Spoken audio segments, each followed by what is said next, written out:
ஆன்மீகத்தின் வழிநடக்கும் அன்பு உள்ளங்கள் அனைவருக்கும் வணக்கம் நேர்களே. நாம் இன்னைக்கு இந்த பதிவில் பார்க்கக்கூடிய ராசி விருச்சிகம் ராசி. நீங்கள் பாருங்கள், செவ்வாய் பகவானால் ஆளக்கூடிய ஒரு ராசி விருச்சிக ராசிக்காரங்க. உங்ககிட்ட எண்ணற்ற தைரிய குணங்கள் அதிகமாக இருக்கும். அதே போல் ஆற்றல் மிக்கவங்களா நீங்கள் இருப்பீங்க. அது மட்டும் இல்லைங்க, உணர்ச்சி வசப்படுறதுலையுமே நீங்கள் முதன்மையானவங்களா இருப்பீங்க. உங்களோட கோபத்தை சரியாக கையாள தெரிஞ்சவங்க அப்படின்னு கூட சொல்லலாம். எவ்வளவு கோபம் வந்தாலுமே நிதானமாக கையாண்டு நன்மையை பெறக்கூடியவங்க. அதே போல் உங்களோட புத்திசாலித்தனம், விடாமுயற்சி, இதனால் நல்ல ஒரு உயர்வு பெறக்கூடிய அமைப்பு உங்களுக்கு இயல்பிலேயே இருக்கும். ஆழ்ந்த உணர்வுகள் இருக்கும். ரகசியத்தை தெரிஞ்சுக்கிறதுல அதிகமாக ஆர்வம் கொண்டவங்களா நீங்கள் இருப்பீங்க. தேல் போன்ற பண்புகள் உங்ககிட்ட நிறையவே இருக்கும். கோபம் இருக்கிற இடத்துல தான் குணம் இருக்குன்னு சொல்லுவாங்க இல்லையா?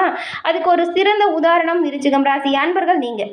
உங்கள் ராசி அதிபதி செவ்வாய் அப்படிங்கிறதுனால பெரும்பாலும் நீங்கள் செவ்வாய்க்கிழமையில் முருகன் வழிபாடை செய்யுங்க. நன்மையும் நல்ல ஒரு உயர்வையும் பெறுவீங்க. உங்களுக்கு முருகப்பெருமான் பிடிக்கும் அப்படின்னா சரவண பவ முருகா போற்றி அப்படிங்கிற மந்திரத்தை மறக்காம 3 முறை பதிவிடவும் செய்யுங்க. அப்படி செய்யும்போது உங்கள் ஆள் மனதில் ஒரு பிரார்த்தனை நினைச்சிட்டு செய்யுங்க. அந்த பிரார்த்தனை விரைவில் நடக்கும். நன்மை உங்களை வந்து சேரும்.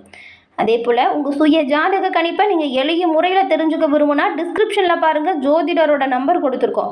அந்த நம்பருக்கு நீங்கள் ஃபோன் பண்ணாலே போதும். உங்கள் ஜாதக கணிப்பை எளிய முறையில் தெரிஞ்சுக்கலாம். எல்லா வகையிலுமே சிறப்பான உயர்வையும் நல்ல ஒரு முன்னேற்றத்தையும் பெறுவதற்கு உங்கள் சுய ஜாதக கணிப்பு உங்களுக்கு ரொம்பவுமே உதவியாக இருக்கும். இந்த ஒரு வாய்ப்பை தவறவிடாமல் பயன்படுத்திக்கோங்க. உங்களுக்கு செவ்வாய் அதிபதி அப்படிங்கிறதுனால பெரும்பாலும் ஆற்றல், உந்துதல், தைரியம் இது எல்லாமே நிறையவே இருக்கும். சில சமயத்தில் கோபமுமே அதிகமாக இருக்கும். பொதுவாக எந்த சவாலையுமே எதிர்கொள்ள தயங்காதவங்களா விருச்சிக ராசி அன்பர்கள் நீங்கள் இருப்பீங்க. ஆழ்ந்த உணர்வுகள், தீவிரமான மனப்பான்மை இருக்கும். இருக்கக்கூடிய சூழ்நிலையை தெரிஞ்சுக்கிட்டு புத்திசாலித்தனமாக முடிவெடுக்கக்கூடிய தன்மை இருக்கும். உங்களோட இலக்குகளை அடையணும் அப்படின்னா கடுமையாக தொடர்ந்து பாடுபடக்கூடிய தன்மை விருச்சிக ராசி அன்பர்கள் உங்ககிட்ட ரொம்பவுமே அதிகமாக இருக்கும். இப்படி இருக்கக்கூடிய விருச்சிக ராசி அன்பர்கள் உங்களுக்கு பிறக்கக்கூடிய புத்தாண்டு எப்படிப்பட்டதாக அமைய போகுது அப்படிங்கிறதையும், இதனால் ஏற்படக்கூடிய, அதாவது இந்த வருடம் ஏற்படக்கூடிய கிரக அமைப்புகள் எப்படி இருக்குது, என்னெல்லாம் அவங்களோட வாழ்க்கையில் மாற்றங்கள் ஏற்பட போகுது அப்படிங்கிறத நாம் இப்போ இந்த பதிவில் பார்க்கலாம். 2025 முடிகிறதுக்கு இன்னும் கொஞ்ச நாள் தான் இருக்குது. இந்த வரக்கூடிய மார்கழி 17ஆம் தேதி புத்தாண்டு, அதாவது 2026 பிறக்குது. இந்த புத்தாண்டில் பாருங்கள், ரொம்பவுமே முக்கியமான கிரக நிலை மாற்றங்கள் ஏற்பட போகுது. அந்த வகையில் இந்த ஆண்டு விருச்சிக ராசி அன்பர்கள் உங்களுக்கு இந்த கிரக அமைப்புகளால் உண்டாகக்கூடிய பலன்களும், என்ன பரிகாரம் செஞ்சால் நன்மைகளை பெறுவீங்க அப்படிங்கிறதையும் நாங்கள் உங்களுக்காக இந்த பதிவில் சொல்லியிருக்கோம். இந்த பதிவை நீங்கள் பயன்பெறும் வகையில் இருக்கும். அதனால் ஸ்கிப் பண்ணாமல் முழுமையாக பாருங்கள். நீங்கள் இப்போ தான் ஃபர்ஸ்ட் டைம் நம்ம சேனலை பார்க்குறீங்க அப்படின்னா மறக்காமல் சப்ஸ்கிரைபும் பண்ணிக்கோங்க. ஒவ்வொரு கிரகங்களுமே ஒரு குறிப்பிட்ட கால இடைவெளியில் பாருங்கள் ஒரு ராசியிலேருந்து இன்னொரு ராசிக்கு பயிற்சி ஆகிறது வழக்கமாக நடக்கிற ஒரு விஷயம். இந்த கிரக மாற்றங்கள் அப்படிங்கிறது 12 ராசிக்குமே அதோட தாக்கத்தையும் மாற்றத்தையும் கொடுத்துட்டு தான் இருக்குது. அந்த வகையில் வரக்கூடிய 2026 புத்தாண்டில் ஏற்படக்கூடிய முக்கிய கிரக பயிற்சிகள் இந்த விருச்சிகம் ராசி அன்பர்கள் உங்களுக்கு என்ன மாதிரியான அமைப்புகளை உருவாக்கும், இந்த புத்தாண்டு எப்படிப்பட்டது அமையும் அப்படிங்கிறத பார்க்கலாம். பொதுவாக கிரக அமைப்புகளில் பாருங்கள், 2026 இந்த புத்தாண்டில் நிலம் மற்றும் தங்கத்தில் முதலீடு செய்கிற ஒவ்வொரு ராசிக்காரங்களுமே மிகப்பெரிய ஏற்றத்தை சந்திப்பீங்க. திருக்கணித பஞ்சாங்கப்படி பார்த்தா சனி பகவான் ஏற்கனவே மீன வீட்டில் தான் இருக்காரு. இந்த ஆண்டு ஜூன் 2ஆம் தேதி குரு பயிற்சியும், டிசம்பர் 5ஆம் தேதி ராகு கேது பயிற்சி, இந்த 2 முக்கிய கிரக பயிற்சியுமே இந்த வருடம் நடக்க போகுது. குரு பகவான் இந்த வருடம் உச்சமடைந்து கடக ராசிக்கு வராரு. மீண்டும் அதே குரு அக்டோபர் 31ஆம் தேதிக்கு அப்புறம் பாருங்கள் சிம்ம ராசியில் அதிசாரத்தில் பயிற்சி செய்ய போகிறாரு. இந்த பயிற்சிகள் பாருங்கள், இந்த வகையில் பார்த்தா இந்த ஆண்டு விருச்சிகம் ராசி அன்பர்கள் உங்களுக்கு என்ன மாதிரியான பலன்களை கொடுக்கும், என்ன பரிகாரம் செஞ்சால் நன்மையை பெறுவீங்க, நீங்கள் வழிபட வேண்டிய தெய்வங்கள் குறித்தும் கவனமாக செயல்பட வேண்டிய விஷயங்கள் குறித்தும் தெளிவாக நாம் பார்க்கலாம். இப்போது விருச்சிக ராசி அன்பர்களுக்கு இந்த அமைப்புகள் இந்த வருடம், புது வருடம் 2026 பாருங்கள் ரொம்பவுமே அதிக அளவில் யோக பலனை கொடுக்கக்கூடிய ஒரு அற்புதமான காலகட்டமாக அமைஞ்சிருக்கு. ஆமாம், ஏன்னா 2025 படாத பாடுபட்டிருப்பீங்க. அவ்வளவு கஷ்டம், இன்னல்களை சந்திச்சிருப்பீங்க. இன்னல்கள் இருந்து விலக்கி நன்மைகளை பெறக்கூடிய ஒரு வருடமாக புது வருடம் இந்த விருச்சிக ராசி அன்பர்கள் உங்களுக்கு அமைய போகுது. மிகவும் அற்புதமான காலகட்டமாக மாறப்போகுது. உங்கள் தனிப்பட்ட முறையில் உங்கள் செல்வாக்குமே அதிகரிக்கும்.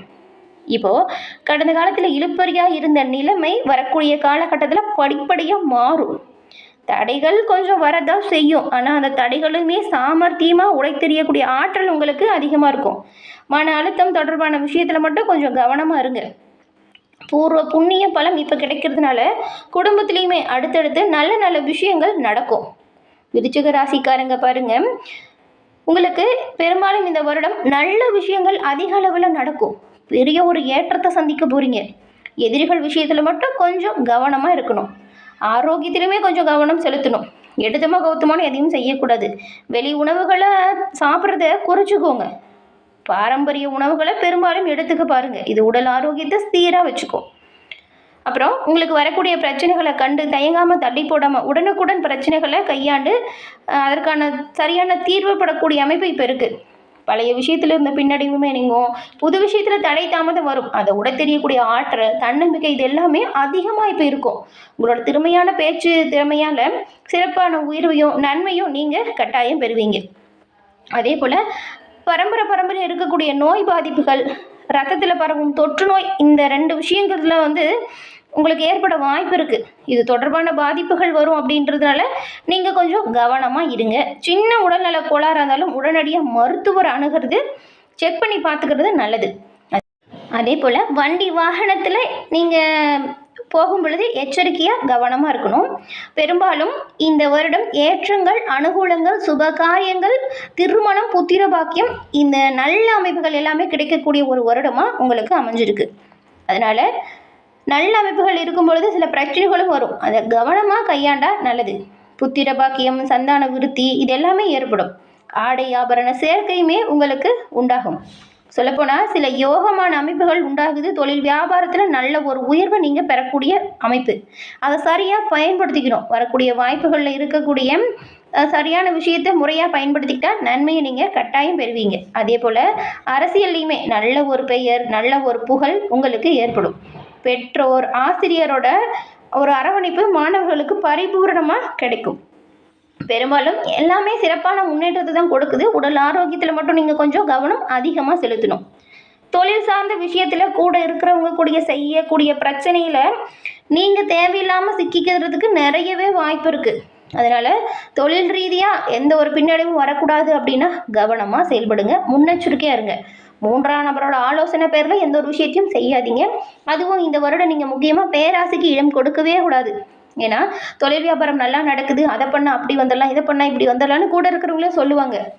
அந்த மாதிரியான விஷயத்துக்கு மட்டும் நீங்கள் உங்களோட வாழ்க்கையில் இடம் கொடுக்கவே கொடுக்காதீங்க. அதே போல் புதுசாக யாருக்காகவும் ஜாமீன் கையெழுத்து போடுறதோ, அவங்களுக்காக நீங்கள் வாக்குறுதி கொடுத்து ஒரு விஷயத்தை செய்கிறதோ, இதையுமே தவிர்க்கணும். இதுதான் பல பின்னடைவை உங்களுக்கு ஏற்படுத்தியிருக்கும் கடந்த காலத்துலேயுமே. அதையுமே தொடர்ந்து நீங்கள் செய்யாதீங்க. முடிஞ்ச அளவுக்கு உங்களோட வேலை என்னவோ அதில் முழு கவனம் செலுத்துங்க, நன்மையை பெறுவீங்க. அதே போல் ஏதாவது ஆவணத்தில் கையெழுத்து நீங்கள் போடுற மாதிரி வந்துச்சுன்னா ஒரு முறைக்கு 2 முறை அதெல்லாம் சரியாக அலசி ஆராய்ஞ்சு பார்த்துட்டு கையெழுத்து போடுங்க. அப்படி கையெழுத்து போடுறது நல்லது. ஏன்னா டிஜிட்டல் மோசடி, டிஜிட்டல் வலைதளத்தில் மோசடியில் சிக்குவதுன்ற சில வாய்ப்புகள் இருக்குது. அதனால் பெரும்பாலும் இந்த மாதிரியான விஷயத்தில் கவனம் செலுத்தாதீங்க. உண்மை உழைப்பு உயர்வுக்கு முக்கியத்துவம் கொடுங்க. இந்த விருச்சிக ராசிக்காரங்க நல்ல ஒரு மேன்மையை கட்டாயம் பெறுவீங்க. நீதி நேர்மைக்கு உட்பட்டவங்க தான் நீங்கள். அதை அப்படியே முறையாக ஃபாலோ பண்ணுங்கள். அதே போல் எல்லா வகையிலுமே நல்ல ஒரு ஏற்றத்தை நீங்கள் பெறணும் அப்படின்னு நினச்சா உங்களோட குலதெய்வ வழிபாடு செய்யுங்க. இந்த வருடம் குலதெய்வத்தின் பரிபூரண அருளையும் பெறக்கூடிய அம்சம் விருச்சிகம் ராசி அன்பர்கள் உங்களுக்கு இருக்குது. குலதெய்வ வழிபாடு கோடி நன்மையை ஏற்படுத்தும்னு சொல்லுவாங்க இல்லையா, அது கட்டாயம் இந்த வருடம் உங்களுக்கு அமையும். அதுவும் திங்கட்கிழமை தோறும் பசுமாடுகளுக்கு உணவு தானமாக கொடுங்க. இது நல்ல ஒரு உயர்வை உங்களோட வாழ்க்கையில் ஏற்படுத்தும். முருகர் வழிபாடு செவ்வாய்க்கிழமையில நீங்கள் தொடர்ந்து செஞ்சுட்டு வர்றதுனால உங்களுக்கு பாருங்கள் வரக்கூடிய பலன்கள் யோக பலத்தை கொடுக்கும். சுப்பிரமணிய புஜகத்தை கேட்கறது தைரியத்தை ஏற்படுத்தும்.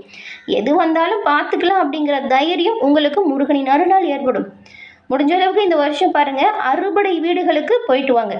அது மட்டும் இல்லாமல் அது முடியல அப்படின்ற பட்சத்தில் வீட்டுக்கு பக்கத்தில் எந்த ஒரு முருகன் ஆலயம் இருந்தாலும் சரி, செவ்வாய்க்கிழமையில் நீங்கள் தினம்தோறும், அதாவது வரக்கூடிய ஒவ்வொரு செவ்வாய்க்கிழமையிலும் நீங்கள் முருகன் வழிபாடை தொடர்ந்து செஞ்சுட்டு வாங்க. மன தைரியம் அதிகரிக்கும், வரக்கூடிய பிரச்சனை தீரும், எல்லா வகையிலுமே நல்ல ஒரு உயர்வையும் நன்மையும் பெறக்கூடிய அமைப்பை முருகனின் அருளால் நீங்கள் பெறுவீங்க. அதே போல் அந்த முருகன் கோயிலில் ஒரு 7 எலுமிச்சம்பழம் கொடுத்துட்டு அதை திருப்பி சாமிக்கிட்ட வச்சு ஆசீர்வாதம் வாங்கிட்டு அதை எடுத்துகிட்டு வந்து நீங்கள் உணவுகளில் பயன்படுத்துங்க. இது உடல் ஆரோக்கியத்தை சீராக வச்சுக்க உதவியாக இருக்கும். முருகனின் பரிபூரண அருளும் தாங்க இந்த வருடம் உங்களுக்கு நல்ல ஒரு உயர்வை ஏற்படுத்தும். அதே போல் குலதெய்வ வழிபாடையும் தொடர்ந்து செய்யுங்க. நன்மையும் நல்ல ஒரு உயர்வையும் விருச்சிக ராசி அன்பர்கள் நீங்கள் பெறுவீங்க. என்ன நேயர்களே, இந்த பதிவு நீங்கள் பயன்பெறும் வகையில் அமைஞ்சிருக்கும்னு நினைக்கிறோம். பதிவு பிடிச்சிருந்தால் லைக் பண்ணுங்கள். உங்களுடைய நண்பர்கள் குடும்ப உறுப்பினர்கள் விருச்சிக ராசியாக இருந்தால் அவங்களுக்கும் இந்த பதிவை ஷேர் பண்ணுங்கள். தொடர்ந்து பார்த்தமைக்கு நன்றி நேயர்களே. மறக்காமல் சப்ஸ்கிரைப் பண்ணி வச்சு பாருங்கள். நன்றி நேயர்களே.